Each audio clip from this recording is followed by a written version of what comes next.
সকল অঙ্গ সংগঠনের নেতৃবৃন্দ এবং অত্র ইউনিয়নের বিভিন্ন পর্যায়ের অঙ্গ দলের নেতৃবৃন্দ, সামনে উপবিষ্ট মায়ের বোনেরা, সকলকে জানাই বাংলাদেশ জাতীয়তাবাদী স্বেচ্ছাসেবক দল ফরিদপুর জেলা শাখার পক্ষ থেকে বিপুল শুভেচ্ছা ও অভিনন্দন।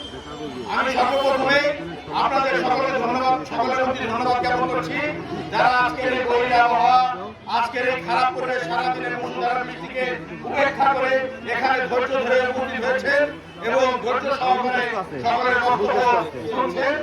এবং আরো ধন্যবাদ জানাচ্ছি আজকের এই মহিলা সমাবেশের যারা আয়োজক, মির্জা সাইফুল ইসলাম আজম চাচা, সাবেক চেয়ারম্যান, এই ইউনিয়নের কৃতি সন্তান, এই ইউনিয়ন বিএনপির সেক্রেটারি রফিক ভাই সহ সংশ্লিষ্ট হানিফ চাচা, আরো যারা সংশ্লিষ্ট জড়িত রয়েছেন, সকলকে ধন্যবাদ জানাচ্ছি। আমি আপনাদেরকে পরিষ্কার করে একটি কথা বলে দিতে চাই, এই মঞ্চে যিনি প্রধান অতিথির আসন গ্রহণ করে বসে আছেন, তিনি কিন্তু আপনাদের নেত্রী।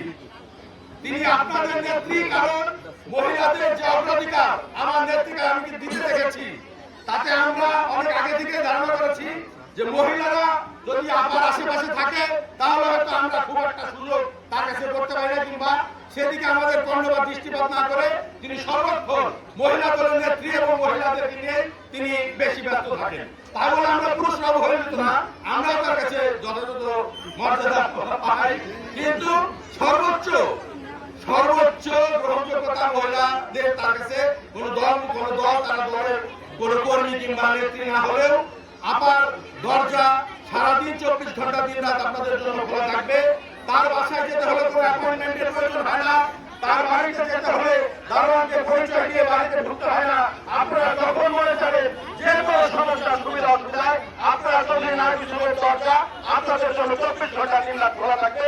আপনারা আপনাদের সকলের দুঃখ সুখ নিয়ে আমাদের নেত্রীর কাছে যাবেন এবং আমি মনে করি অবশ্যই তারা সুস্থ সমাধান আবার আপনাদেরকে করে দিবেন। আমার জন্য দোয়া করবেন এবং আমি একটি সংক্ষিপ্ত কথা বলে আমার বক্তব্য শেষ করব। আপনাদের সকলের প্রতি উদারতা আহ্বান থাকবে, এই 5ই আগস্টের পরে ফরিদপুর তথা বাংলাদেশে বহু দালাল বহু বেঈমানের সৃষ্টি হয়েছে। ইতিমধ্যে অনেক দালাল বেঈমানরা দলের হাইকমান্ড থেকে এবং তারেক রহমানের নির্দেশক্রমে নিস্তেজ হয়ে গিয়েছে। ইনশাআল্লাহ ভবিষ্যতে আরো যারা পায়তারা করছে তারা আপনাদের নির্দেশ হয়ে যাবে এবং সকলকে চৌধুরী নায়ক হিসেবে ছায়া করে তার কাজে কাজ মিলিয়ে